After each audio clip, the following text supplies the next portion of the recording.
Hello friends, అందరూ ఎలా ఉన్నారు? బాగున్నారా? నేను మీ Kavitha. Welcome back to my channel.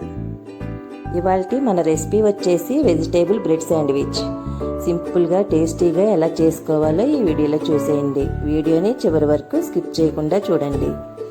ముందుగా స్టవ్ పైన ఒక ప్యాన్ పెట్టుకొని అందులో ఒక 2-3 టేబుల్ స్పూన్స్ వరకు ఆయిల్ని వేసుకోండి.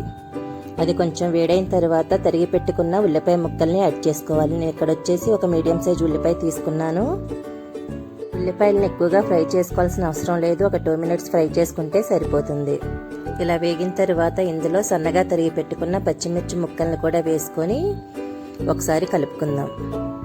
సన్నగా తరిగిన క్యాప్సికమ్ ముక్కల్ని కూడా యాడ్ చేసుకోండి. అలాగే ఒక అరకప్పు క్యారెట్ తురుమును కూడా వేసుకోవాలి. సన్నగా తరిగి పెట్టుకున్న టమాటా ముక్కల్ని ఒక పావు కప్పు వరకు తీసుకుంటున్నాను.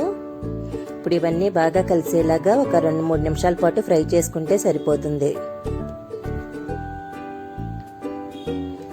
ఇప్పుడు ఇందులో ఒక 1/2 టేబుల్ స్పూన్ వరకు సాల్ట్ని యాడ్ చేసుకోండి. ఒక 1/2 టేబుల్ స్పూన్ మిరియాల పొడిని కూడా వేసుకోండి. ఇప్పుడు ఇదంతా బాగా కలిసేలాగా ఒక 2 నిమిషాల పాటు ఫ్రై చేసుకోవాలి. ఇప్పుడు ఇందులో 2 టేబుల్ స్పూన్స్ వరకు సోయా సాస్ని యాడ్ చేసుకోండి.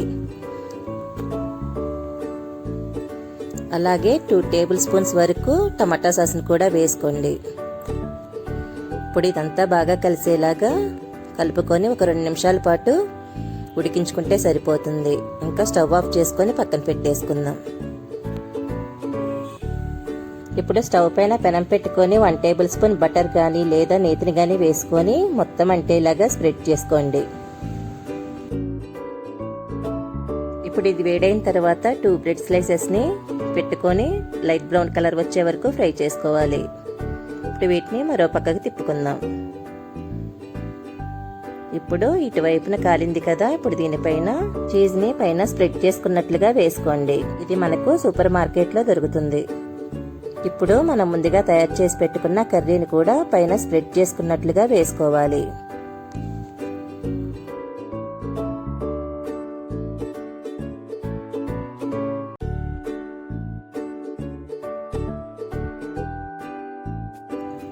ఇప్పుడు దీనిపైన మళ్ళా చీజ్ని పెట్టుకొని స్ప్రెడ్ చేసుకోవాలి. ఇప్పుడు అలాగే రెడ్ చిల్లీ ఫ్లేక్స్ని కూడా వేసుకోండి. ఇప్పుడు దీనిపైన బ్రెడ్ పీసెస్ని పెట్టుకొని 2 వైపులా తిప్పుకుంటూ కాల్చుకోవాలి. లోపల చీజ్ అనేది మెల్ట్ అయితేనే మనకు శాండ్విచ్ అనేది మంచి టేస్ట్ వస్తుంది.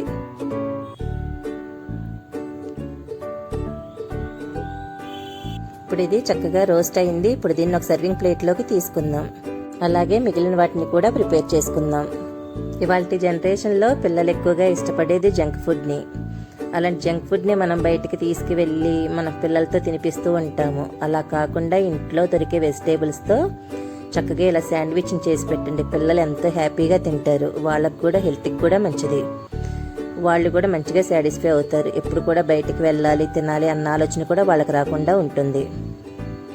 ఇలాంటివి ఈవినింగ్ స్నాక్స్ లాగా చేసి పెడితే వాళ్ళు హ్యాపీగా ఎంజాయ్ చేస్తారు. పిల్లలకి ఇంట్లో ఆన్లైన్ క్లాసులు జరుగుతున్నాయి కదా, మధ్య మధ్యలో ఇలా స్నాక్స్ లాగా చేసి పెడుతూ ఉంటే వాళ్ళకు కూడా బోర్ అనిపించకుండా ఉంటుంది. ఇప్పుడు ఇది కూడా చక్కగా రోస్ట్ అయిపోయింది. ఇప్పుడు దీన్ని కూడా ఒక ప్లేట్లోకి తీసుకుందాం.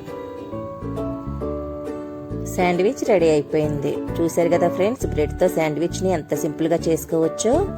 మీరు కూడా మీ ఇంట్లో ట్రై చేసి మీ పిల్లలతో మీరు కూడా చక్కగా ఎంజాయ్ చేయండి. ఎలా వచ్చిందనేది మీ ఫీడ్బ్యాక్ని నాకు తెలియజేయండి. నా ఛానల్ని ఫస్ట్ టైం చూస్తున్నట్లయితే నా ఛానల్ని సబ్స్క్రైబ్ చేసుకోండి. Thanks for watching.